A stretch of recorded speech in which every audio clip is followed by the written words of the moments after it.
Y entonces hágalo sin Facebook. Sí. Ahí no se ve la presentación, Darío, todavía. No, yo la cancelé para que usted Ah, ok, ok. hiciera como las palabras de inicio y luego ponerla.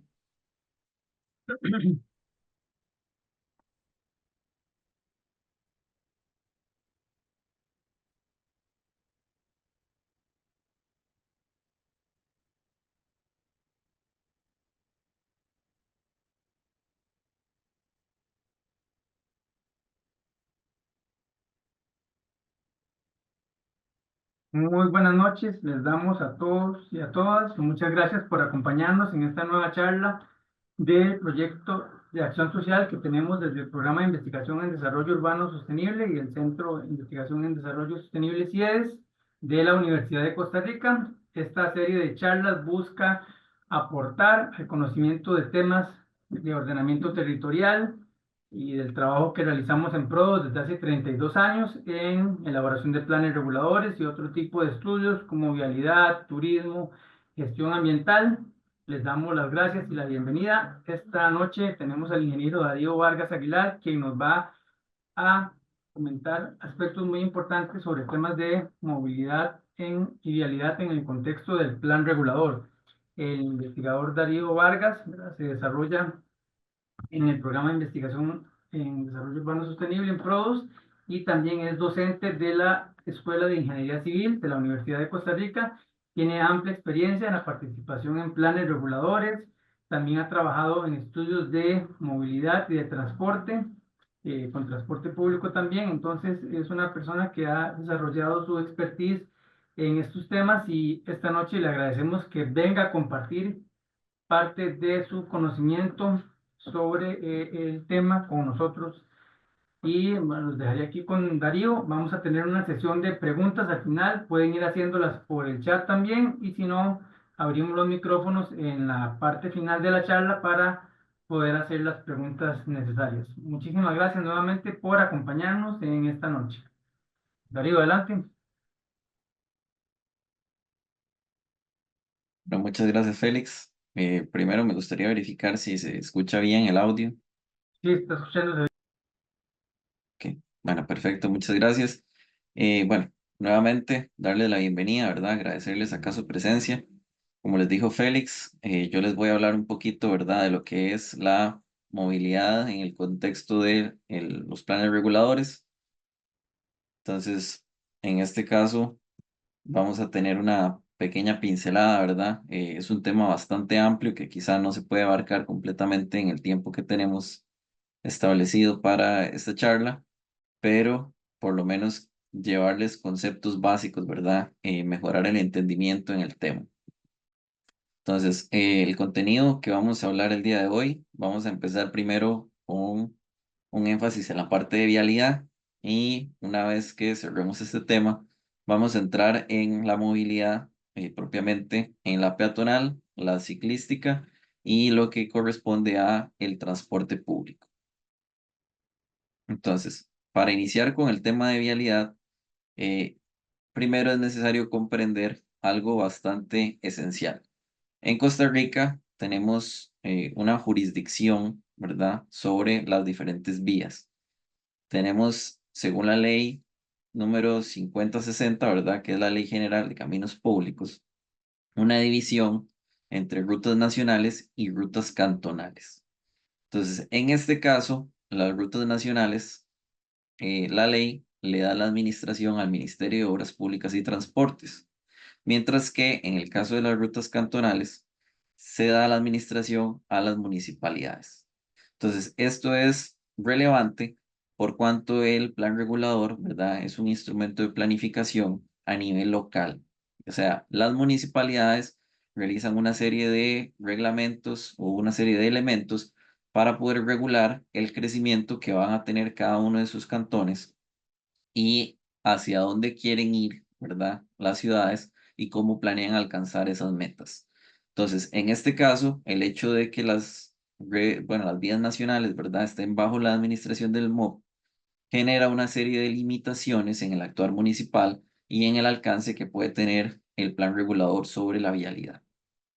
Entonces, una vez que tenemos presente, ¿verdad?, esta división que existe, debemos conocer también que las diferentes vías, tanto las nacionales como las cantonales, tienen una división, ¿verdad? En el caso de las vías nacionales, las tenemos clasificadas como primarias, secundarias y terciarias, mientras que en las cantonales se clasifican en caminos vecinales, caminos locales y caminos no clasificados. En el caso de la red vial nacional, ¿verdad? La clasificación que les acabo de mencionar responde a una jerarquía en su funcionalidad. Entonces, las rutas que son primarias, ¿verdad? Son una red de rutas troncales que funcionan como corredores y se caracterizan por tener altos volúmenes de tránsito. Entonces, rutas como la 27, lo que es circunvalación, ¿verdad? La Ruta Nacional 39, ahora que se acaba de completar. Tenemos, por ejemplo, lo que es la Ruta Nacional 32. Todas estas rutas que a nivel nacional son de gran importancia porque mueven un alto tráfico de mercancías, por ejemplo, como la Ruta Nacional 32, que conecta el puerto de Moín con la provincia de San José, o, por ejemplo, ¿verdad? Que les mencionaba la Ruta 39, donde permite circular sin ingresar al casco central de la capital. Entonces, esto les da una jerarquía más alta que las otras vías. Caso de las rutas secundarias, ¿verdad? Normalmente suelen conectar cabeceras de cantones, tienen una relevancia un poco menor que las primarias, pero siguen siendo de gran importancia en lo que es la conexión de centros de población o viajes interregionales. Mientras que las rutas terciarias, en este caso principalmente son colectoras de tránsito que funcionan como alimentadoras para las rutas secundarias y para las rutas primarias. Asimismo, también para movilizar tránsito entre cabeceras de distritos o poblados de menor envergadura. En el caso de la red cantonal, tenemos los caminos vecinales, que en este caso, esos son caminos que principalmente suelen estar en áreas rurales, ¿verdad? Que brindan acceso a fincas o caseríos, poblados pequeños, y la proporción de viajes que se realiza en este tipo de rutas son pequeños. Mientras que las calles locales principalmente son calles que se encuentran dentro de urbanizaciones o cuadrantes de zonas urbanas, ¿verdad? Estas rutas soportan un mayor tránsito, pero como les indico, suelen ser en las partes urbanas como los cuadrantes, ¿verdad? Y están los caminos no clasificados que no se encuentran en ninguna de las categorías anteriormente descritas. Normalmente suelen ser como caminos de finca, de menor envergadura, sendas rurales, veredas o accesos a muy pocas propiedades. Existe una particularidad y es el caso de las rutas de travesía. Las rutas de travesía son un tipo de ruta que es de índole cantonal. Sin embargo, en la Ley General de Caminos Públicos, el artículo número 3 le permite al MOB la potestad de administrar estas rutas cantonales sin que ellas dejen de ser de eh, carácter municipal. Entonces, el MOB interviene en el mantenimiento o en la infraestructura de estas rutas. Normalmente, suelen ser rutas que permiten unir rutas nacionales, ¿verdad? O que se ubican en áreas urbanas y que son de carácter bastante importante o porque por su derecho de vía presentan características que les permiten albergar una cantidad mayor de tránsito. Entonces, estas rutas de travesía, ¿verdad? Son rutas cantonales, pero que tienen la particularidad de que el MOB interviene en su administración. Entonces, una vez que tenemos claro, ¿verdad? Esta división de las vías, de las rutas a nivel nacional, podemos empezar a hacer un análisis más detallado. Entonces, cuando estamos trabajando en el contexto del plan regulador, lo primero que se realiza, ¿verdad? Es una fase de diagnóstico. Entonces, dentro de la fase de diagnóstico, específicamente en el tema de vialidad, es importante conocer una serie de aspectos o una serie de indicadores. Entonces, el primero de ellos es el derecho de vía. Entonces, el reglamento de derechos de vía del Ministerio de Obras Públicas y Transporte define este concepto como una franja de terreno que es propiedad del Estado. Una naturaleza demanial, esto quiere decir que no puede ser eh, renunciado, digamos, o no puede ser alienada de alguna forma. Esa ruta va a seguir siendo del Estado a pesar de los años, aunque sea invadida o que alguien trate de cerrarla, tomarla por la fuerza. Y esta franja, ¿verdad?, es destinada a la construcción de obras viales para circulación de vehículos o obras de seguridad, ornato o para el uso peatonal, ¿verdad? Normalmente está comprendida entre los linderos de propiedades. Entonces, ahí tenemos una figura demostrativa de lo que es el derecho de vía. Ustedes pueden observar, ¿verdad? Es una franja que se comprende entre dos propiedades, en este caso privadas, y que dentro de ella se encuentra la diferente infraestructura de movilidad o de transporte de la ciudad. El derecho de vía, ¿verdad? Puede tener diferentes características. En el caso de esta imagen, ustedes pueden observar que tenemos aceras de 2 metros, una calzada de 9 metros con una franja verde, pero esto puede variar según las necesidades del tipo de vía. Entonces, adicionalmente, es necesario analizar si existe o si se debería implementar dentro de el plan regulador una jerarquía de la red vial. Entonces, anteriormente estuvimos hablando de la clasificación de vías. Se da la particular que las calles locales, las municipalidades tienen la potestad de clasificarlas o de definir ciertos requerimientos para este tipo de vías. Entonces, considerando esta particularidad de las calles locales, a través del plan regulador se puede definir una jerarquía, como por ejemplo lo existe en la red vial nacional. Entonces, ¿qué parámetros deberíamos considerar a la hora de evaluar la red vial para una posible jerarquización a futuro? Bueno, lo primero que deberíamos considerar es la función de la vía dentro de la red vial. Entonces, si es una vía urbana, si es rural, si es interurbana, ¿verdad? Nos brinda información del tipo de flujo que vamos a tener y las características del tránsito que va a haber en esa vía. También su capacidad de transporte, ¿verdad? Si es una vía de alta capacidad, de baja capacidad, de mediana capacidad, nos brindan pistas, ¿verdad?, para la jerarquización. Igualmente, sus características físicas, por supuesto, no es lo mismo si la vía tiene un derecho de vía mayor o un derecho de vía menor, la cantidad de carriles que puede tener esa vía, si tiene una mediana, los radios de giro que puede presentar, ¿verdad? Toda esta información es necesaria para determinar posteriormente el orden que le vamos a dar a esta vía dentro de la jerarquización de la red vial. Y finalmente también la conectividad o el uso que se le da actualmente a la vía. No es lo mismo, ¿verdad?, la relevancia que puede tener dentro de la red una vía que conecta puntos importantes como por ejemplo lo que es un EVAIS, ¿verdad?, lo que es un colegio, una escuela. eh, Igualmente, ¿verdad?, si es una vía que se encuentra en una zona de alta demanda comercial o si es una vía que se encuentra en una zona meramente agrícola. Entonces, todas estas características deben ser analizadas y consideradas cuando realizamos un análisis de vialidad. Otro aspecto importante es la redundancia.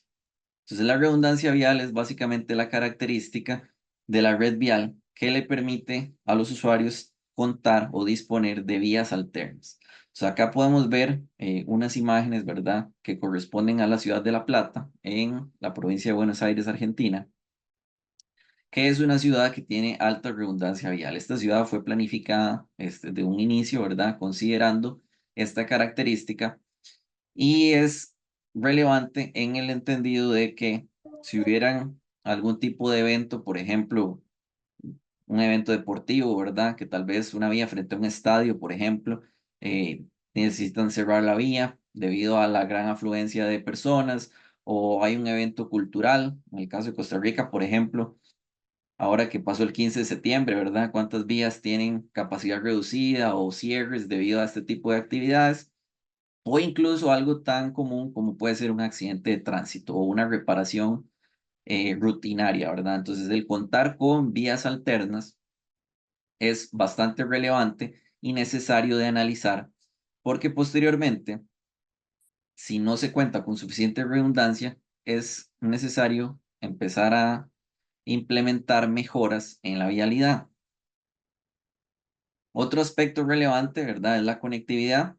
Acá tenemos una figura que representa eh, la provincia de Tucumán en Argentina, ¿verdad? Que realizaron un análisis bastante detallado de la conectividad, que básicamente nos indica la facilidad o la capacidad que hay en una zona para acceder, ¿verdad? O para entrar o para salir. Entonces, ahí en la figura tenemos diferentes puntos. Podemos ver, ¿verdad? Los puntitos de color rojo que representan vínculos, en este caso, con vías que permiten salir del país, ¿verdad? Ya que estamos hablando de, en este caso, un ejemplo de Argentina, conexiones, por ejemplo, hacia Chile, hacia Bolivia, a lo que es Paraguay, ¿verdad? Esta provincia se ubica en la zona noreste, perdón, noroeste del país. Y también podemos observar en algunas flechas de color azul, ¿verdad? Conexiones regionales de acceso o de salida a la provincia. Ahora, esto se puede aplicar también en escalas menores. Ustedes pueden ver la conectividad que tiene un pueblo, la conectividad que tiene un cantón o un pequeño distrito. Entonces, esto es relevante en el entendido de que, ¿verdad? Si tuviéramos un cierre, por ejemplo, las actividades que mencionaba anteriormente, en una vía que es necesaria para la conectividad del cantón, pues entonces podríamos empezar a considerar de que ese cantón o ese poblado se quede aislado. Ahora, yo les di ejemplos anteriores, ¿verdad? De cosas que son puntuales en el tiempo, ¿verdad? Probablemente una actividad deportiva conlleve un cierre de algunas horas. Sin embargo, ¿qué pasaría en caso de un desastre natural?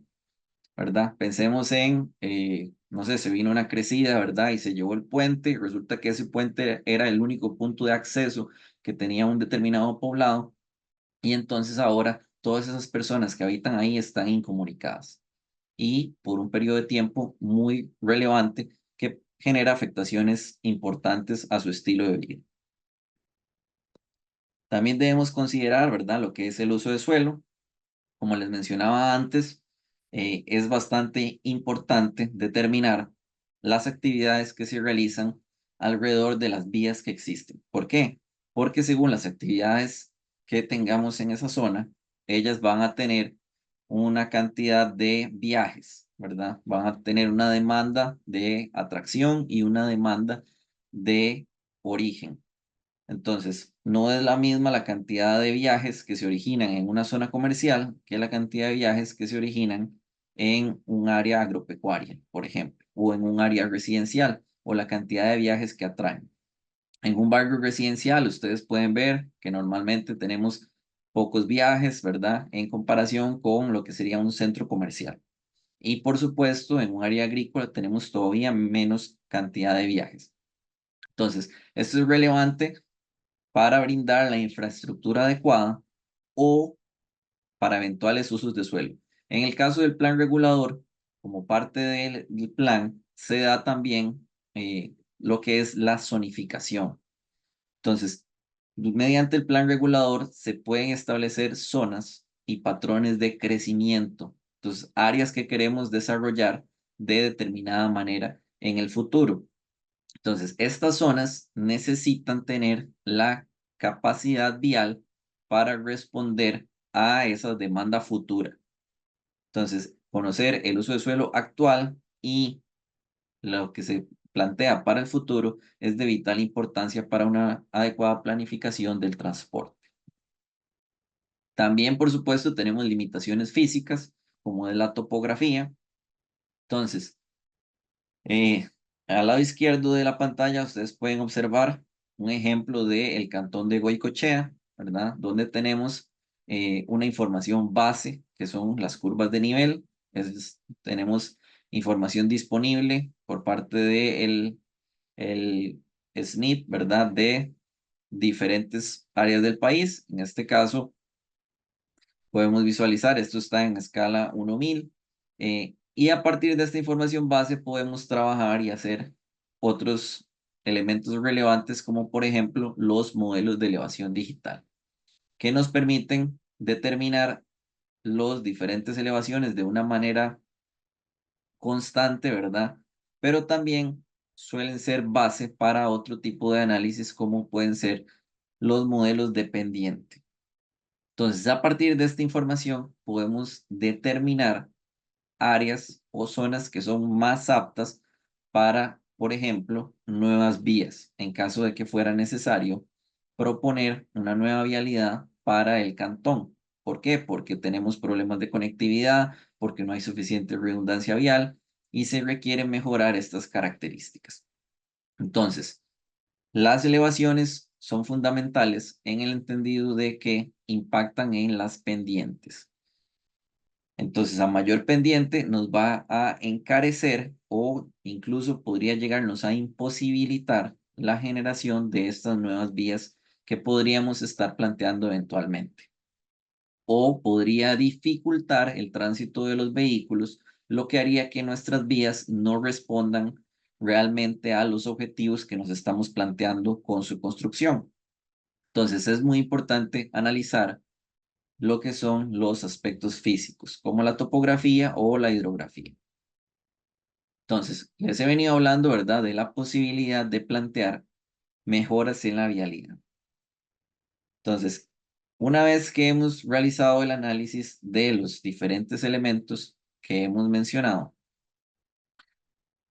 con la información ya analizada, ustedes podrían determinar, ¿verdad?, si existen problemas de conectividad, como mencioné, si hay insuficiencia de redundancia, si las vías que existen actualmente no tienen la capacidad suficiente para lo que esperamos en el futuro, o tenemos problemas en determinadas zonas que pensamos habilitar, pero que actualmente no cuentan con vialidad.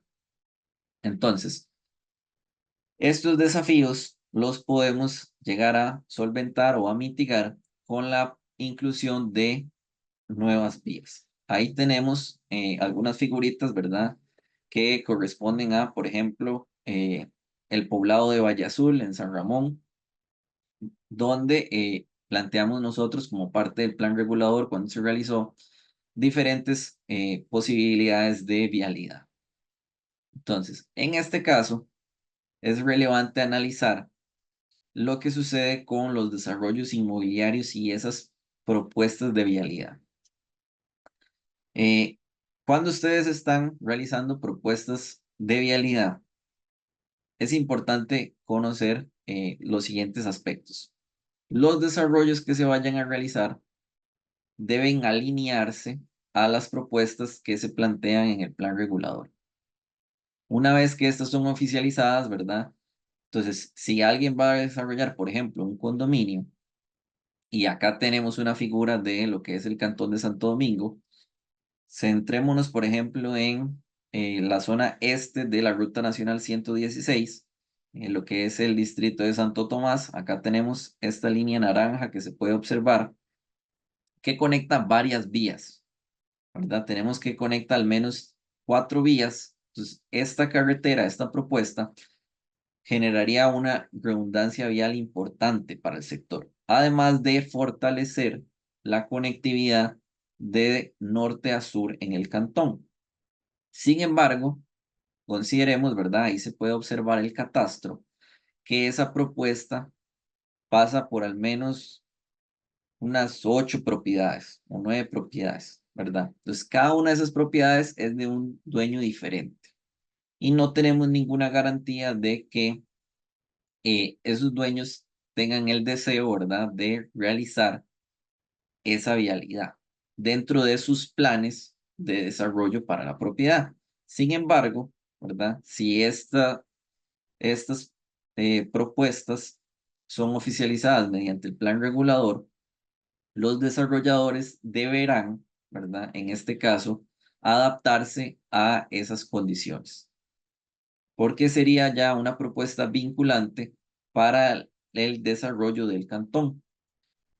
Entonces, las propuestas de vialidad nos abren oportunidades para un crecimiento ordenado de los cantones. En muchas ocasiones, ¿verdad? Tenemos que sucede que para ir de un punto A un punto B, los cuales pueden estar separados apenas por 300, 400 metros, resulta que como no existe una vialidad adecuada, tenemos que desplazarnos 5, 6 o 7 kilómetros para poder solventar, ¿verdad? Ese viaje. Entonces, las propuestas de vialidad son una oportunidad muy, muy importante. Adicionalmente, ¿verdad? Existen otras condiciones, como por ejemplo en las urbanizaciones, que la vialidad debe ser cedida al uso público. Entonces, en este tipo de desarrollos, cuando el desarrollador realiza un fraccionamiento para urbanizar, es necesario por parte de la municipalidad que tenga claros, ¿verdad? La normativa, y en esto el plan regulador es bastante importante para que esas vías tengan las características adecuadas, ¿verdad? Que tengan el derecho de vía correcto, que tengan el ancho de acera necesario, que tengan una franja verde, que el asfalto sea de una determinada forma, el cordón y el caño, ¿verdad? Entonces, todo este tipo de información y características le compete al plan regulador. Ahora, existe también la posibilidad de intervenir la vialidad mediante algo que conocemos como renovación urbana. Entonces, la renovación urbana, según se establece en el reglamento de el INVU, ¿verdad? Del Instituto Nacional de Vivienda y Urbanismo, un proyecto de renovación urbana consiste básicamente en una intervención de un área para mejorar el desarrollo de ese territorio. Por diferentes motivos, en este caso yo me voy a enfocar en lo que es la posibilidad de intervenir la infraestructura vial, ¿verdad? Se pueden intervenir espacios públicos, edificaciones, entre otros, pero lo que nos compete en este caso es la infraestructura vial. Entonces, la renovación urbana, ¿verdad? Son una serie de herramientas que le permite al municipio variar las condiciones que existe en una determinada zona, realizar inversión pública para el mejoramiento de ese lugar. Entonces, acá, por ejemplo, tenemos una pequeña ilustración de un plan estratégico que plantearon unas estudiantes en una tesis, ¿verdad? Específicamente en la comunidad del Erizo, en el cantón de Alajuela, donde se planteaba, en este caso, rescatar áreas, ¿verdad? Que estaban cerca de eh, una quebrada, invadidas, ¿verdad? Para mejorar las condiciones de área verde, de espacios públicos, pero a su vez esto requería una densificación de las áreas ya urbanizadas. Entonces, esa densificación, ¿verdad? Necesitaba de una mejora en la vialidad, porque existían vías que eran ya relativamente estrechas o que no tenían la capacidad para esas nuevas condiciones que iban a tener ese proyecto. Entonces, mediante la renovación por vialidad, se puede intervenir determinadas áreas y modificar sus características para, por ejemplo, incrementar la capacidad de las vías o variar el trazado de las mismas, ¿verdad? Por ejemplo, si hacemos una reconfiguración de predios, entonces ahora lo que antes eran unos 10, 15 lotes, a modo de ejemplo, ¿verdad? Pueden ser reconfigurados y generar desarrollos verticales y aprovechar el espacio disponible para área verde, para bulevares, para ciclovías o, en este caso, también para nueva vialidad. Asimismo, ¿verdad? Las propuestas de vialidad que se plantean en el plan regulador se pueden incorporar como parte de una estrategia de renovación en áreas que el municipio determine que son fundamentales, ¿verdad? Y que no podemos esperar a que haya desarrollos en el área, sino que por sus características y por las necesidades de la ciudad deben ser eh, realizadas o se requiere una intervención en el corto mediano plazo. La particularidad de la renovación urbana en esa situación es que se necesita un proyecto, ¿verdad? Y una intervención activa por parte de la municipalidad. Entonces, la municipalidad va a tener que adquirir los predios que están en el proyecto de renovación urbana y llevar a cabo el proyecto a la brevedad. Normalmente se cuenta con 5 años máximo, ¿verdad? Para poder consolidar y realizar este tipo de proyectos. Entonces, hemos estado hablando un poquito de las propuestas de vialidad. Ahora, otro aspecto relevante de las propuestas de vialidad es que nos permiten consolidar las áreas urbanas, ¿verdad? Nosotros en este caso tenemos, por ejemplo, que las vías o la nueva vialidad nos permite cerrar cuadrantes de gran tamaño, lo que son, por ejemplo, macro cuadras. Entonces, las macro cuadras, en este caso, nos permitirían tener vías de mayor capacidad rodeando áreas o menor tamaño, ¿verdad? Como pueden ser cuadras. Entonces, acá tenemos un ejemplo de un proyecto que se plantea en la ciudad de Buenos Aires, donde se estarían tomando bloques de alrededor de unas 16 cuadras. Entonces tenemos unas 16 cuadras y las calles circundantes a estas zonas, ¿verdad? Son mejoradas o modificadas para ampliar su capacidad.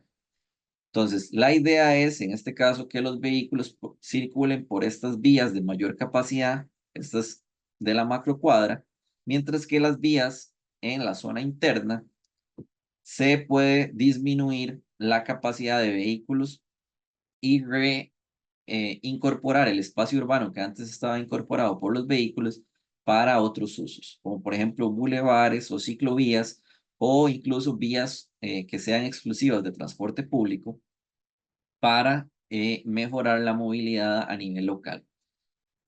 Ahora, un aspecto relevante de las propuestas de vialidad es que siempre hay que tener en cuenta que no se está haciendo un diseño de sitio, ¿verdad? Entonces, como les acabo de mencionar, la idea es ir a considerar, ¿verdad? La cuadrícula o macrocuadras, ¿verdad? Para lo que es la conectividad y la redundancia, o mejorar las características para peatones u otros medios de transporte. No es necesario ir a lo específico. El diseño de sitio es parte de la competencia privada. Entonces, cada desarrollador, ¿verdad? Va a poder elegir con su lote cómo lo desarrolla de la mejor manera, la que le parezca más conveniente, siempre y cuando respete las propuestas de vialidad planteadas en plan regulador si las hubiese. Entonces, para cerrar con la idea, las propuestas de vialidad básicamente responden a el parámetro de el desarrollo futuro. Entonces, debemos considerar que nos deben brindar conectividad, nos deben brindar redundancia, ¿verdad? Por eso usualmente tratamos de que formen un amanzanamiento, ¿verdad? Esa cuadrícula que vemos normalmente en los centros urbanos es nuestro objetivo. Ahora, el crecimiento se ha dado ya en las ciudades de una determinada forma. Entonces, no siempre es posible lograr que el almacenamiento sea con cuadras perfectas, pero tratamos de que se asemeje lo más posible, ¿verdad? Y esto nos va a permitir que a futuro las nuevas áreas, ¿verdad? Que vamos a habilitar para la expansión de la ciudad tengan las características adecuadas. Entonces, es relevante considerar que las nuevas áreas de expansión que ustedes como que se habiliten dentro del plan regulador deben contar con una serie de características. Por ejemplo, servicios públicos, ¿verdad? Entonces, no vamos a habilitar eh, una parte de un determinado cantón para que sea un área residencial si no cuenta con servicios básicos como electricidad, como agua potable, telecomunicaciones, cloacas sanitarias, por ejemplo. Y este tipo de servicios comúnmente se suelen brindar a través de la vía pública.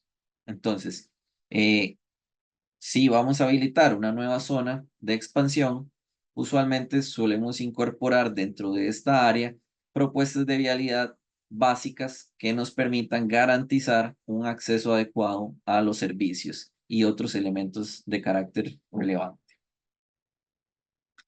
Ahora, como les comenté, una vez que hablemos los aspectos más generales en cuanto al tema de vialidad, vamos a pasar a hablar un poco de la movilidad, iniciando por la movilidad peatonal. En este caso, lo primero que hay que considerar es que el plan regulador le permite a las municipalidades establecer mecanismos para mejorar la movilidad en el cantón. Y en Costa Rica tenemos un objetivo, ¿verdad? De priorizar con base a la pirámide de movilidad invertida, lo que es las intervenciones, ¿verdad? O la jerarquía de los usuarios. Entonces, esta pirámide de movilidad invertida en Costa Rica fue establecida mediante la Ley 9660, que es la Ley de Movilidad y Seguridad Ciclística. Y básicamente lo que nos indica es que los peatones son el usuario más importante o más relevante dentro de el sistema de transportes. Entonces, el sistema de transportes debe responder a las necesidades de los peatones primero. ¿Por qué? Porque esos usuarios suelen ser los usuarios más vulnerables del sistema. Entonces, es necesario brindarles las mejores condiciones posibles. Después de los peatones, tenemos en orden de jerarquía a los ciclistas o usuarios de otros medios de movilidad activa. Por ejemplo, patines, patinetas, scooters o incluso, ¿verdad?, las sillas de ruedas. En este caso, serían los segundos en jerarquía y posteriormente tendríamos los usuarios del transporte público. Entonces, una vez que satisfacemos las necesidades de los peatones, de los ciclistas y, y el transporte público, podemos empezar a pensar en los usuarios de vehículos automotores particulares. Entonces, en la imagen, ahí tenemos una representación de una forma general de lo que es la pirámide de movilidad invertida. Sin embargo, es relevante señalar que la establecida en Costa Rica, ¿verdad? Bajo la ley, comprende únicamente los 4 niveles que les mencioné: peatones, usuarios de movilidad activa, transporte público y usuarios de vehículos automotores. Entonces, ¿cómo primero debemos responder a las necesidades de los peatones? Es necesario hacer un análisis integral del estado del cantón durante el proceso de diagnóstico del plan regulador. Entonces, ¿qué debemos considerar? Debemos considerar primero la cobertura y el estado de las aceras. Entonces, es necesario en este caso, ¿verdad?, realizar un exhaustivo trabajo de campo para determinar en un cantón en qué zonas hay acera o no la hay y cuál es la condición de esa acera. Entonces, ¿qué aspectos son relevantes acá? Bueno, por ejemplo, la pendiente, el ancho, eh, el acabado de la superficie, la continuidad. Y tenemos también la necesidad de verificar los cruces peatonales. ¿Por qué? Porque, como ustedes sabrán, ¿verdad? Cada cierta distancia tenemos intersecciones y los peatones, al ser los usuarios más vulnerables, si no tenemos cruces peatonales adecuados, los estamos exponiendo a un riesgo sustancial de atropello. Entonces, no solo debemos verificar si existen las aceras y cuál es su estado, sino también la posibilidad de los usuarios de realizar un cruce seguro en las diferentes intersecciones del cantón. Asimismo, ¿verdad? Algo que no puede dejarse de lado en ningún momento es el cumplimiento de la Ley 7600, que es primordial en todas las zonas del país. Y ya que estamos haciendo un análisis integral para la municipalidad, ¿verdad? En su plan regulador, es necesario analizar si existe algún tipo de reglamentación en el tema de la movilidad peatonal, ¿verdad? Hay algunas municipalidades que tienen reglamentos, por ejemplo, de instalación de elementos en la franja verde o un reglamento de la franja verde misma, un reglamento de aceras, un reglamento de, por ejemplo, puede ser dispositivos de seguridad, ¿verdad? Para instalación en aceras. Todo esto debe analizarse, ya que como parte del plan regulador se van a estar realizando una serie de normativas que pueden afectar lo que ya está establecido. Entonces, se debe primero analizar qué es lo que ha planteado ya el municipio, de manera que la reglamentación del plan regulador venga a mejorar o a complementar lo que ya existe. En caso de que no exista, ¿verdad? Pues por supuesto, entonces es necesario llenar ese vacío, ¿verdad? Y adicionalmente, es un gobierno local, la municipalidad, que tiene sus objetivos y tiene sus ideales para su respectivo cantón.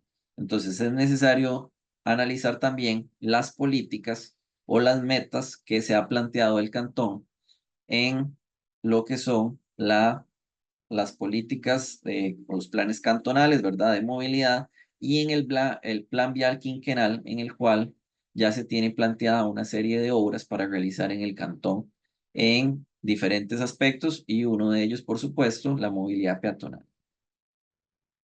Entonces, eh, ¿qué debemos garantizar a través del plan regulador? Que todos los peatones sean capaces de movilizarse de manera segura en el cantón. Entonces, se va a requerir, ¿verdad?, que la regulación contemple que las aceras que existan en ese cantón o que se vayan a construir posteriormente sean aceras anchas, que no tengan pendientes que le impidan a los peatones circular o les dificulten la circulación, que sean continuas, que tengan una superficie adecuada, ¿verdad? Que no hayan obstáculos, que no hayan irregularidades. No sé cuántas veces les ha pasado, ¿verdad? Que tal vez van caminando por una acera, ¿verdad? Y hay un poste de electricidad en la mitad de la acera o por ejemplo, los cables de anclaje de los postes o un hidrante, eh, la acera se termina a la mitad de la cuadra, ¿verdad? Entonces, todo ese tipo de cosas son cosas que se deben eliminar y que deben establecerse por reglamentación, ¿verdad? Que no están permitidas. Por ejemplo, algo que a mí particularmente, ¿verdad? Ya en índole personal me desagrada mucho, son los comercios que tienen los bajantes, ¿verdad? A las aceras. Entonces, toda el agua de lluvia cae directamente a la acera y eso es bastante riesgoso para la circulación. Debemos procurar que ese tipo de cosas, ¿verdad? No se permitan y que, por supuesto, posteriormente la municipalidad esté siempre vigilante y velando por el cumplimiento de la normativa. Se debe contemplar, ¿verdad? La franja verde. La franja verde es un elemento que brinda confort a los peatones, pero a su vez también permite la seguridad de los mismos, ¿verdad? Al funcionar como una separación entre la calzada y la acera.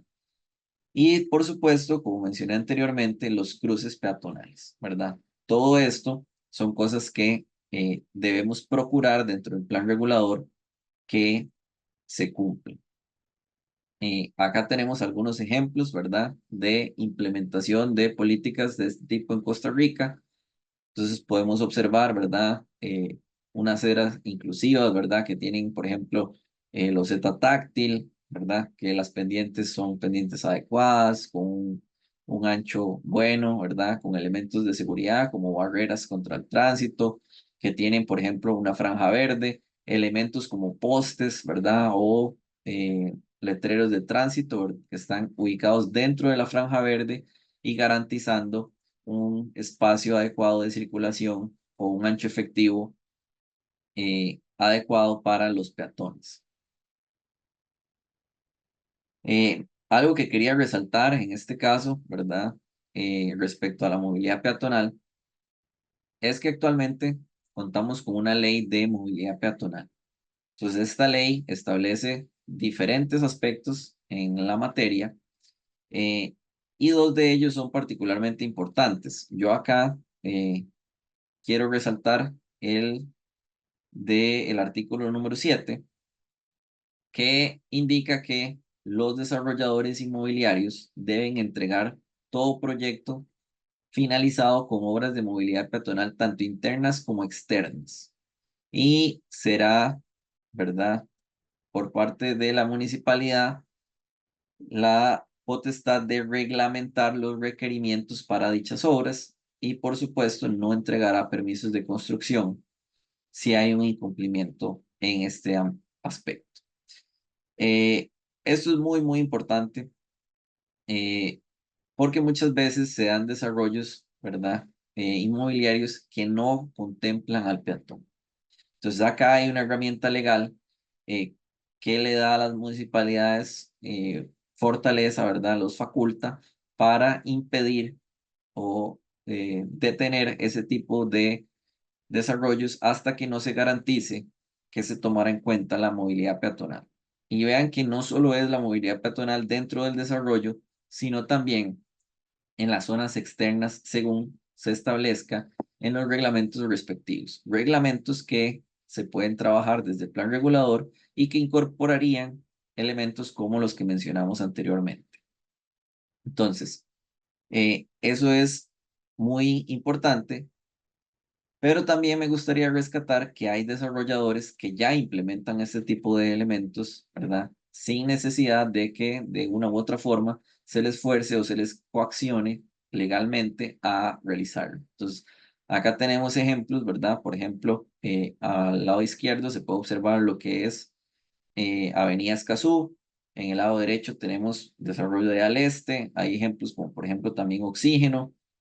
Entonces, hay muchos desarrollos que ya empiezan a cambiar la mentalidad y que empiezan a incorporar eh, otros elementos, ¿verdad? Podemos ver la arborización, podemos ver a las aceras amplias, ¿verdad? Para que puedan circular las personas, un poco también de mobiliario urbano, iluminación, entre otros que fortalecen mucho eh, la afluencia de peatones, ¿verdad? Esa sensación también de seguridad, de comodidad, confort y que permite entonces una mejor interacción en el ámbito urbano. En cuanto a el tema de movilidad ciclística, también tenemos una serie de aspectos que analizar como parte de el plan regulador, ¿verdad? En la fase de diagnóstico al menos debemos considerar si el cantón necesita nueva infraestructura de ciclovías. Normalmente eso se hace, ¿verdad? Observando en campo las diferentes rutas, la afluencia de ciclistas que hay. También se puede realizar encuestas, ¿verdad? O trabajos con la comunidad para determinar cuáles son las zonas donde hay mayor afluencia. Y no solo la afluencia, sino también el tipo de ciclismo que se realiza, ¿verdad? Si las personas utilizan la bicicleta como medio de transporte para ir a realizar sus compras, para ir a la escuela o al colegio, para desplazarse a Levi's, a su trabajo, o si por ejemplo es meramente algo recreacional, ¿verdad? Entonces, el objetivo del viaje es distinto y por ende las necesidades también pueden variar según la cantidad de usuarios y el objetivo de ese viaje. Adicionalmente, en el caso de que existan ciclovías, es necesario, ¿verdad?, evaluar la calidad de esa infraestructura y la conectividad que tiene, ¿verdad? Cuando ustedes consideran una ciclovía, siempre hay que evaluar los puntos de conectividad y es relevante, ¿verdad?, incorporar zonas importantes como pueden ser colegios, CEBAIS, parques, ¿verdad?, o áreas recreacionales. También los cruces son relevantes para los ciclistas, igual que en el caso de los peatones, ¿verdad? Recordemos que si bien están segundos en la jerarquía, los ciclistas no dejan de ser menos vulnerables que los peatones. Tanto los ciclistas como los peatones son de los usuarios más vulnerables del sistema y la seguridad vial es un tema, ¿verdad?, de gran preocupación cuando no se tienen cruces peatonales adecuados. Y también es necesario conocer los objetivos municipales, ¿verdad? En cuanto a el interés por fomentar el desarrollo, ¿verdad?, de la movilidad ciclística. Entonces, es necesario conocer si existen proyectos que actualmente se estén ejecutando o estén en planeación, ¿verdad? Es necesario analizar los planes viales quinquenales y también si existe algún tipo de reglamentación específica que regule lo que es el tema de las ciclovías en el cantón. Entonces, acá tenemos un ejemplo de ciclovía, ¿verdad? Que está particularmente acá en el área metropolitana, lo que comprende los cantones de San José y de Montes de Oca. Esta ciclovía, ¿verdad? Conecta desde la Universidad de Costa Rica hasta el Parque Metropolitano de La Sabana y podemos ver que conecta diferentes lugares relevantes, como por ejemplo lo es la UNED, el Parque Francia, pasa cerca de lo que es la estación de ferrocarril al Atlántico, el Parque Nacional, ¿verdad? Está la Plaza de la Democracia, el Parque de las Garantías Sociales, entre otras zonas de relevancia. Entonces, todo este tipo de elementos deben ser considerados también cuando planteamos la movilidad ciclística mediante el plan regulado.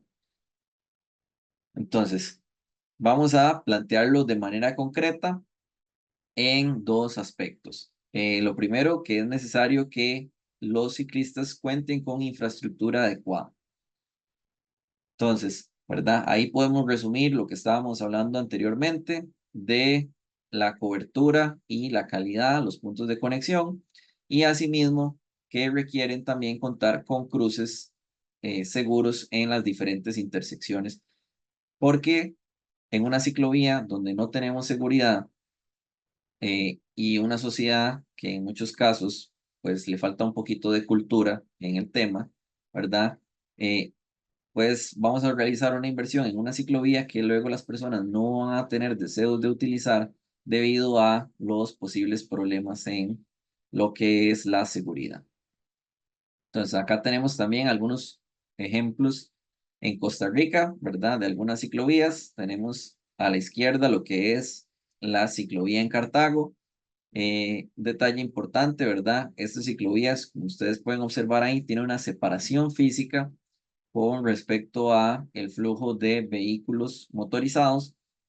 Y en el lado derecho tenemos una ciclovía en San José, la cual es una ciclovía demarcada, ¿verdad? Entonces, existen diferentes tipos de ciclovías, ¿verdad? Están las ciclovías segregadas, están las ciclovías demarcadas y también existen, por ejemplo, las ciclovías compartidas, en las cuales, ¿verdad?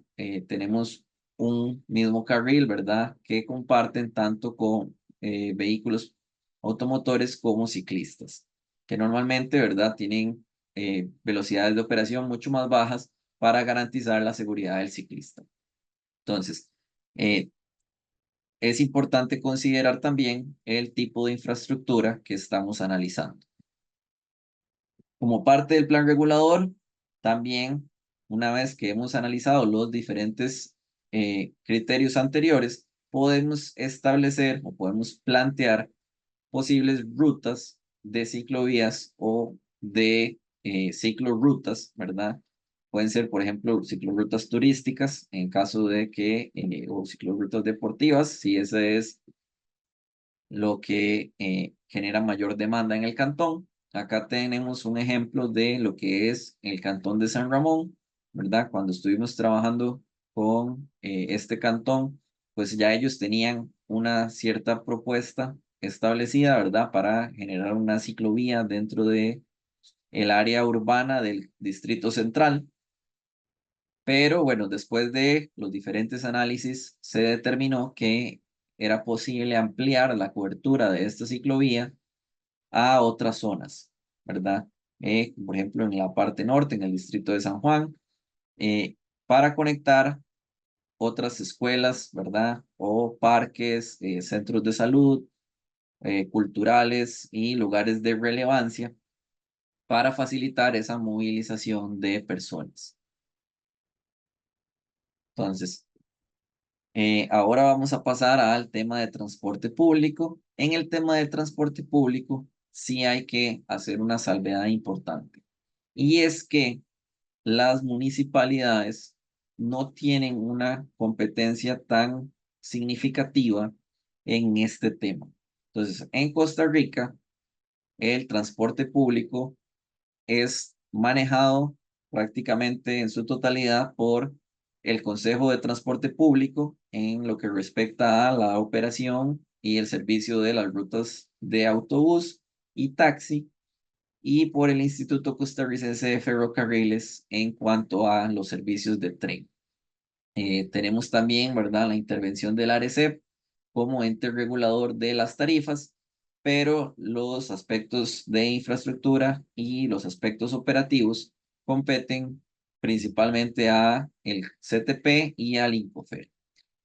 Entonces, esto es relevante porque vamos a tener la situación de que la municipalidad no va a poder de manera directa realizar modificaciones en aspectos como, por ejemplo, la frecuencia de los servicios de transporte de autobús o de tren, ¿verdad? Ni va a poder, por ejemplo, hacer modificaciones a la ubicación de paradas de transporte público o tampoco a las rutas. Entonces, esto es una limitación importante que debe la municipalidad saber lidiar con ella. Entonces, a pesar de la limitación que les acabo de mencionar, es importante analizar esos aspectos. Entonces, necesitamos conocer cuando estamos analizando el transporte público, cuáles son las frecuencias de las diferentes rutas que sirven a los poblados dentro del cantón que estamos analizando. Y también necesitamos saber propiamente las rutas, ¿verdad? O el trayecto que realiza cada uno de los servicios de autobús y las respectivas paradas donde se ubican. Entonces, ¿por qué es importante esta información si la municipalidad no puede influir directamente en estos aspectos? Y el plan regulador, ¿verdad? Es de carácter local y es ejercido por la municipalidad. Entonces, es relevante por el hecho de que si bien nosotros en este caso estamos centrándonos en el tema de vialidad, ¿no?, y de movilidad, el plan regulador es algo más global, ¿verdad? Y dentro de él debemos considerar muchos más aspectos. Uno de ellos, ¿verdad?, es el crecimiento futuro del cantón. Entonces, anteriormente hablamos de la posibilidad de habilitar nuevas zonas de desarrollo para lo que es el crecimiento de la ciudad. Pero entonces, ¿qué sucede con esas zonas si no cuentan con servicio de transporte público? O el servicio de transporte público existe, pero es deficiente. Entonces, el conocer la frecuencia del servicio o conocer su ruta nos permite determinar la facilidad, ¿verdad?, con la que esas personas van a poder movilizarse de estas posibles zonas de expansión de la ciudad. Y con base a eso podríamos determinar cuáles sitios, ¿verdad?, son más aptos para eh, esa nueva zona de expansión o cuáles sitios, ¿verdad?, no tienen las condiciones necesarias. Entonces, un elemento en el que sí pueden influir las municipalidades, ¿verdad?, en el tema de el transporte público es en las terminales y paradas del servicio, porque las municipalidades pueden establecer requerimientos vía plan regulador de las condiciones que deben tener estas paradas o estas terminales, ¿verdad? Entonces, por ejemplo, que se solicita que la acera de las paradas tenga un determinado ancho libre, ¿verdad? Que haya visibilidad, ¿verdad? Por ejemplo, para que los usuarios no se sientan inseguros, ¿verdad? Que es un factor importante que puede hacer fracasar una parada, ¿verdad? La iluminación, por ejemplo, que tenga una rampa para poder acceder a lo que es la unidad de transporte, que si tiene asientos o no tiene asientos. En las estaciones, ¿verdad? O las terminales, si va a haber venta de boletos o no va a haber venta de boletos, cuántos andenes van a tener, qué características van a tener los andenes, ¿verdad? Los cruces peatonales que deben hacer, cómo deben ser las instalaciones sanitarias dentro de las terminales. Todo este tipo de elementos pueden ser establecidos mediante el reglamento y pueden ser verificados por la municipalidad en campo, ¿verdad? Su cumplimiento y procederá a las respectivas sanciones en caso de que no se esté llevando a cabo las cosas de manera adecuada. Entonces, las municipalidades pueden intervenir de esa manera. Aquí tenemos algunos ejemplos de esto. Entonces, tenemos a la izquierda, ¿verdad? Lo que es la terminal de Fecosa en Alajuela. Esta terminal, ¿verdad? Fue desarrollada por la municipalidad y engloba una gran cantidad de lo que son las rutas de bus del cantón, tanto locales como interurbanas. Y en el centro tenemos unas paradas de autobús, ¿verdad? En el cantón de Desamparados, que fueron intervenidas por la municipalidad para su mejoramiento. Y también tenemos en el lado derecho lo que es la estación de tren al Atlántico, ¿verdad? Que en este caso, pues, es manejada por el Incofer, pero todo lo que es los alrededores, ¿verdad?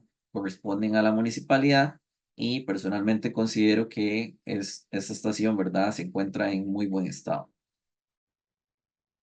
Entonces, algo para considerar, y esto no compete únicamente al transporte público, sino a toda la movilidad en general, es que cuenta con una escala regional. ¿Por qué? Porque a las personas no les, perdonen la expresión, pero no les interesan los límites político-administrativos que puedan existir. Entonces, para una persona, ya sea en vehículo, en transporte público o caminando en bicicleta, no importa, no les va a ser relevante si se encuentran en el Cantón de Flores o si se encuentra en el Cantón de Heredia, ¿verdad? O si están, como lo vimos anteriormente, en San José o en Montes de Oca. Para ellos, la infraestructura debe ser funcional en cualquier lugar en el que se encuentre. Entonces, muchos de los proyectos de movilidad exceden los límites de un cantón. Y algo que se debe tener muy claro es que el plan regulador es de acción únicamente local, únicamente en el cantón en el que se dicta la normativa. Entonces, se necesita por parte de la municipalidad que realice coordinaciones con otros entes, ¿verdad?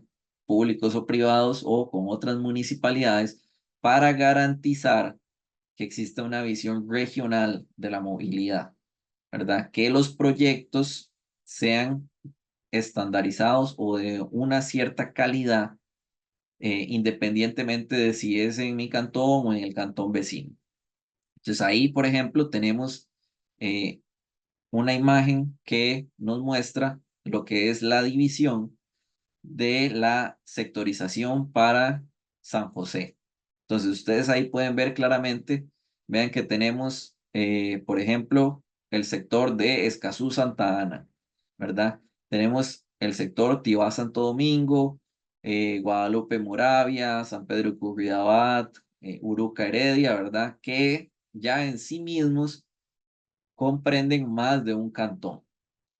Entonces, en este caso, este es un proyecto, ¿verdad? Llevado a cabo por el MOP, que tiene una jurisdicción mayor, pero lo que sí es real es que las paradas, por ejemplo, de transporte público en Escazú van a ser competencia de dicha municipalidad y las que estén en Santa Ana también de esa municipalidad. Entonces, si no existe un estándar mínimo en cada uno de los municipios, pues los proyectos pueden llegar a fracasar debido a esa falta de coordinación o lo que puede ser la apatía de algún municipio en específico.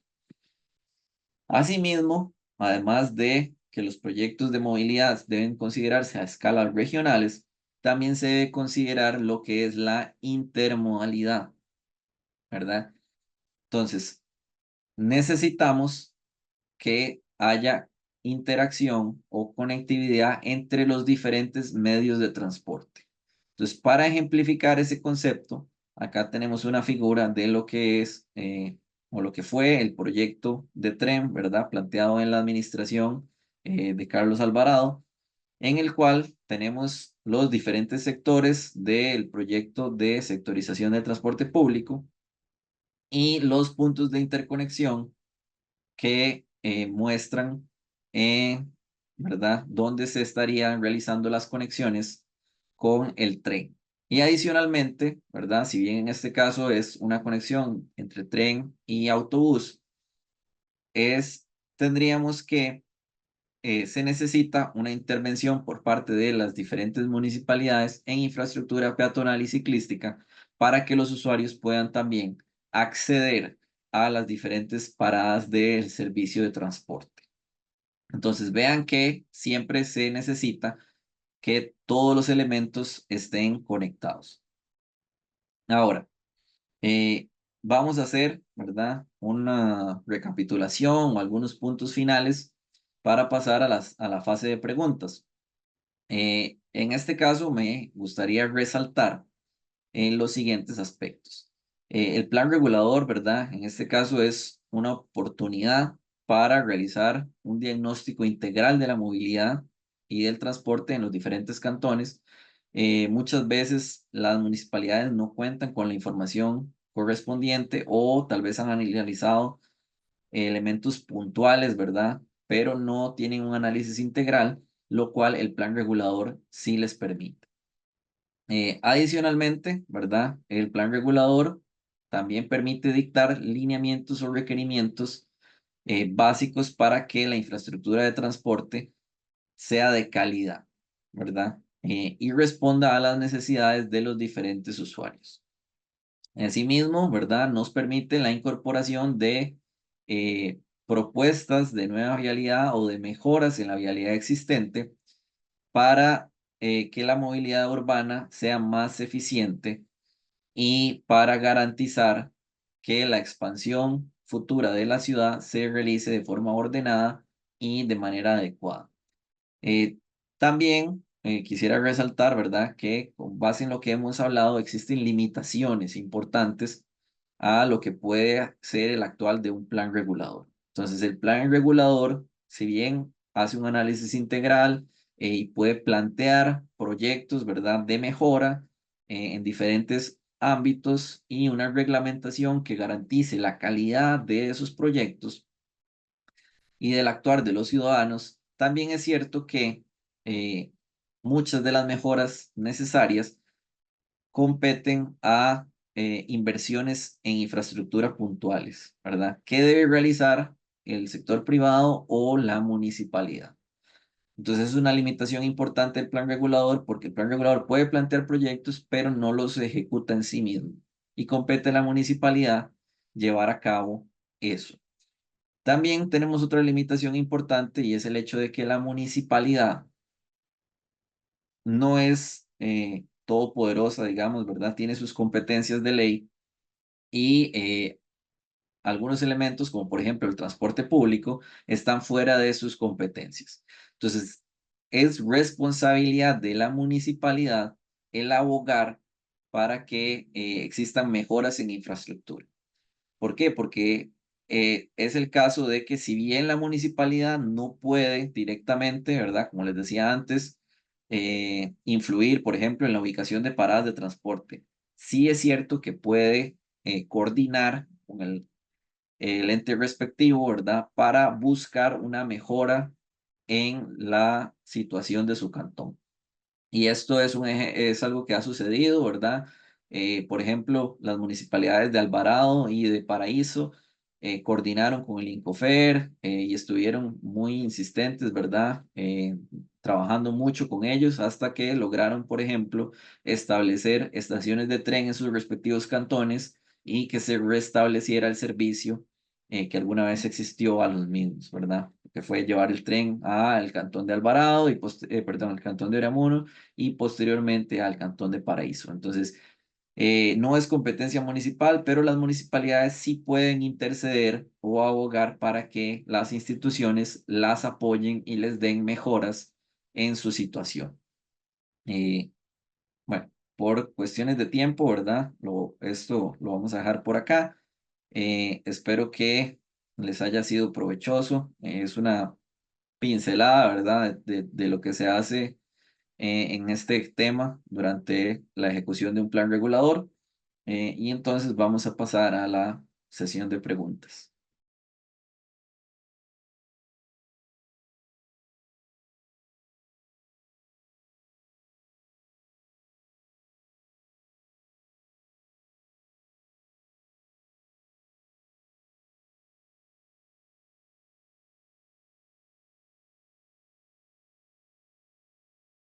Eh, no sé, Félix, cómo procedemos con las preguntas. Sí, en el chat no tenemos ninguna consulta, entonces si alguna persona quisiera preguntar, que abra el micrófono, ¿verdad? O alce la mano para hacerla en este momento.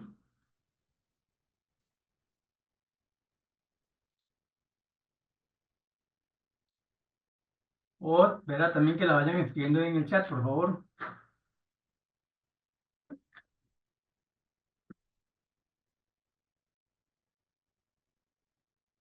Ok, no, entonces, bueno, Acaban de poner podemos. una ¿qué opinan? Vamos a ver, ¿se puede regular elementos de intermodalidades como parqueos para ciclistas en paradas, estaciones de buses? ¿Y por qué no se hace más?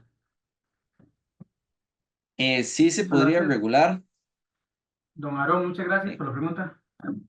ok, eh, ok, don Aaron, sí se puede regular, ¿verdad? Se puede establecer, por ejemplo, que en determinadas zonas, no solo en paradas, ¿verdad? También en ciertos usos de suelo, por ejemplo, en EVAIS o en escuelas, exista paradas, perdón, estacionamientos para bicicletas. Eh, También se puede regular, ¿verdad? Las características que deberían tener este tipo de estacionamientos, o la cantidad misma, ¿verdad? Que debería haber según el tipo de uso de suelo. Pero bueno, en este caso es una decisión, ¿verdad? De cada una de las municipalidades si deciden regular esos aspectos o no. Recordemos que en este caso, ¿verdad? Yo tal vez estoy hablando un poco más del análisis y de la parte técnica, pero al final el plan regulador es aprobado por el Consejo Municipal, ¿verdad? Y sí, ahí también hay eh, una interacción de la parte política en cuanto a lo que se espera para el determinado cantón que se esté analizando.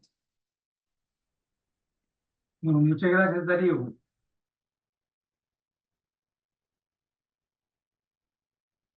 Sí, tal vez ese es sobre las consultas durante el proceso de construcción del plan regulador, ¿verdad? ¿Cómo hacen los habitantes de la comunidad para aportar cuando los procesos han sido cuestionados desde su momento inicial? Ok, vamos a ver. La participación ciudadana es algo fundamental, ¿verdad? Durante la construcción de un plan regulador. No solo porque los ciudadanos pues brindan insumos valiosísimos, ¿verdad? ¿Quién conoce mejor su cantón que las personas que lo habitan? Y nos pueden dar información, ¿verdad? Fundamental, como les mencionaba yo, por ejemplo, en el caso de los ciclistas, en cuáles rutas hay más ciclistas, cuáles son los objetivos de viaje, entre otros. Normalmente se busca establecer, ¿verdad? Espacios de consulta o espacios de participación, ya sea realizando talleres con la comunidad, ¿verdad? Donde las personas puedan asistir y brindar su opinión de manera abierta, mediante encuestas, ¿verdad? Ya sea presenciales o en línea. Se suelen habilitar, por ejemplo, también números de WhatsApp, ¿verdad? Ahora que existe esa facilidad, o números telefónicos para atender llamadas, se pueden enviar o manifestar opiniones vía correo electrónico también.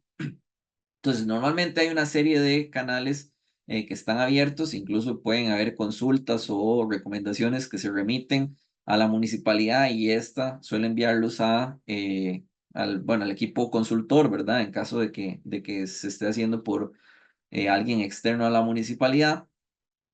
Pero sí es cierto, y ahí es un tema importante, que la participación ciudadana, en mi opinión personal, radica, ¿verdad?, en tres factores. El primero es que también se haya publicitado, por decirlo de alguna manera.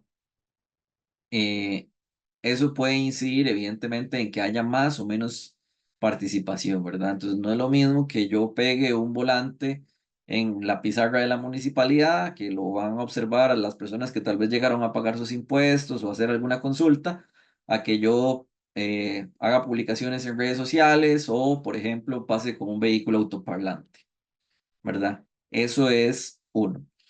Lo segundo es el interés en sí mismo de la comunidad.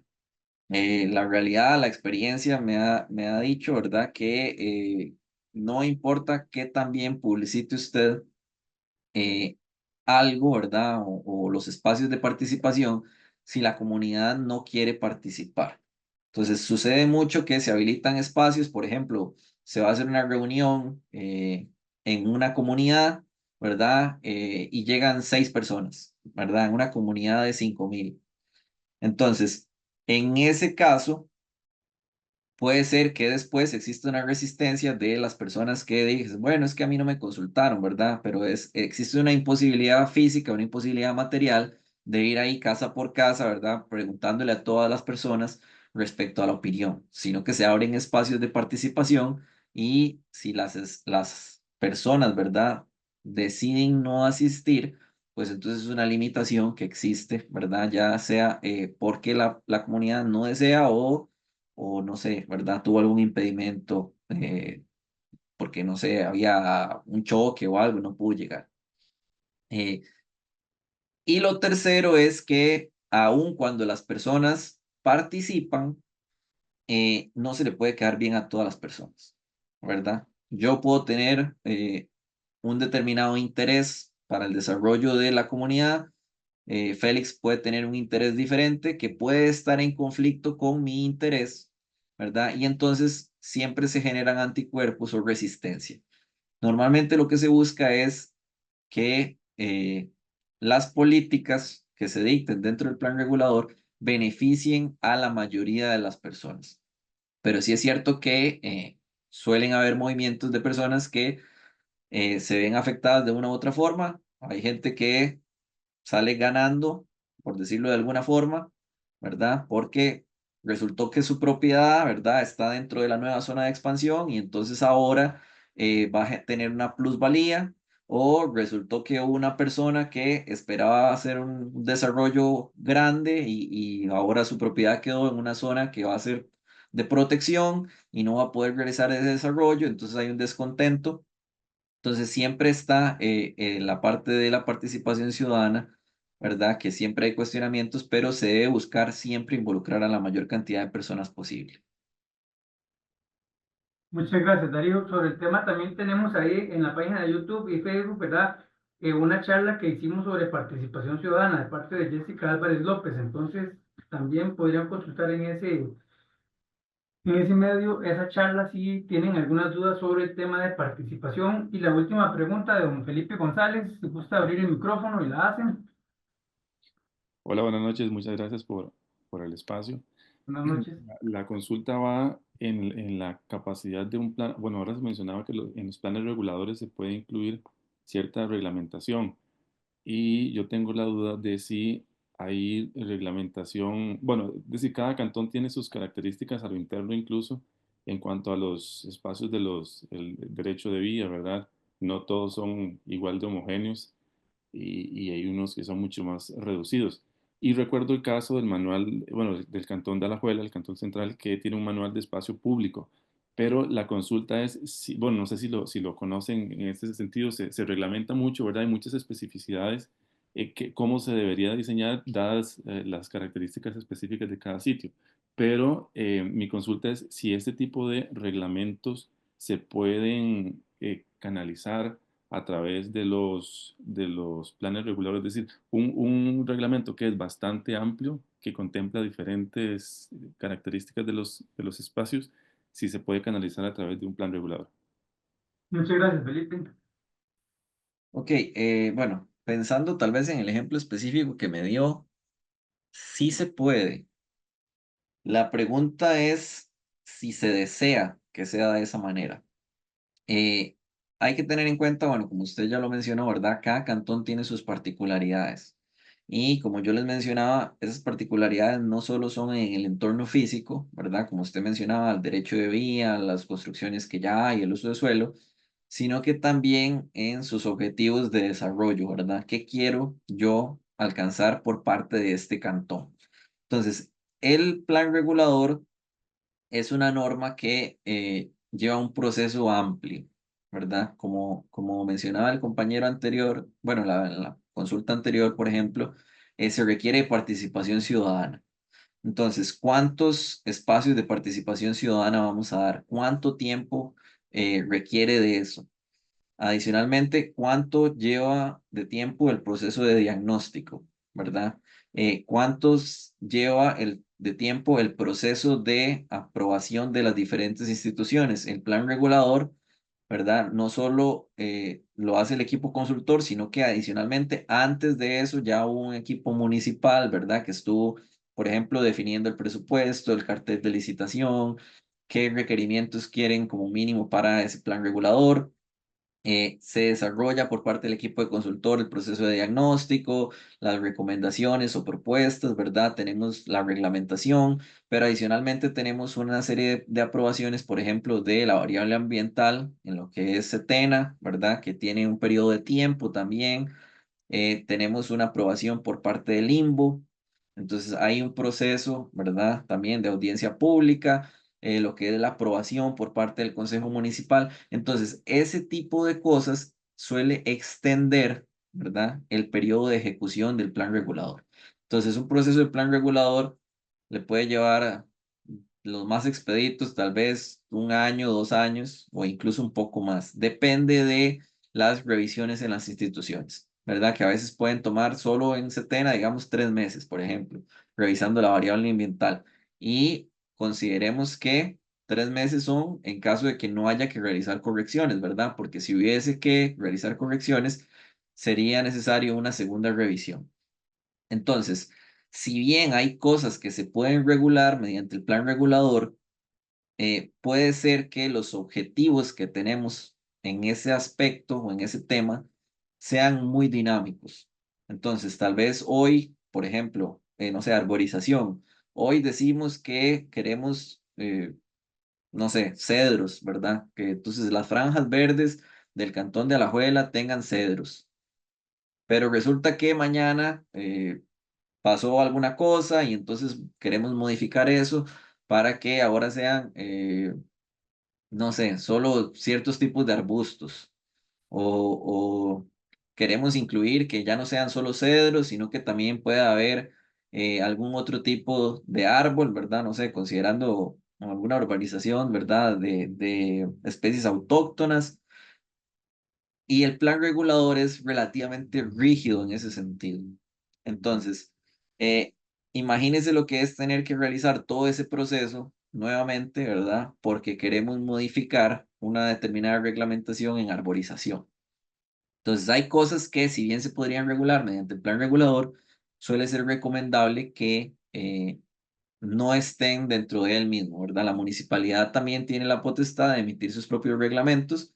Los del plan regulador son reglamentos específicos, ¿verdad? Como es el reglamento de fraccionamiento, como es el reglamento de zonificación, ¿verdad? El reglamento de renovación urbana.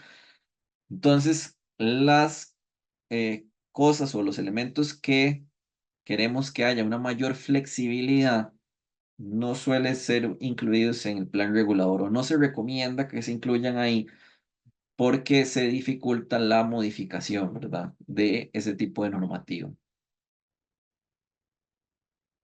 Bueno, muchas gracias, Darío. Hasta acá llegaríamos, ¿verdad? Esta noche.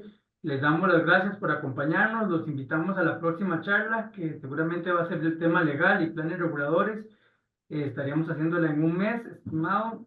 Y eh, les recuerdo que en la página del Facebook de Produce va a quedar la charla también y en la página de YouTube también de Produce, si gustan suscribirse para que puedan seguir ahí también las otras charlas. Ya tenemos como 30 videos de charlas ahí cargados, entonces los y las invitamos a continuar participando de este espacio y les damos muchísimas gracias por sacar parte de su noche para acompañarnos y al ingeniero Darío también, ¿verdad? Un especial agradecimiento. No, muchas gracias a todos más bien por su atención, y esperemos en futuras charlas, ¿verdad? Poder ser más específicos en los diferentes temas que tratamos el día de hoy. Pasen buena noche, muchas gracias.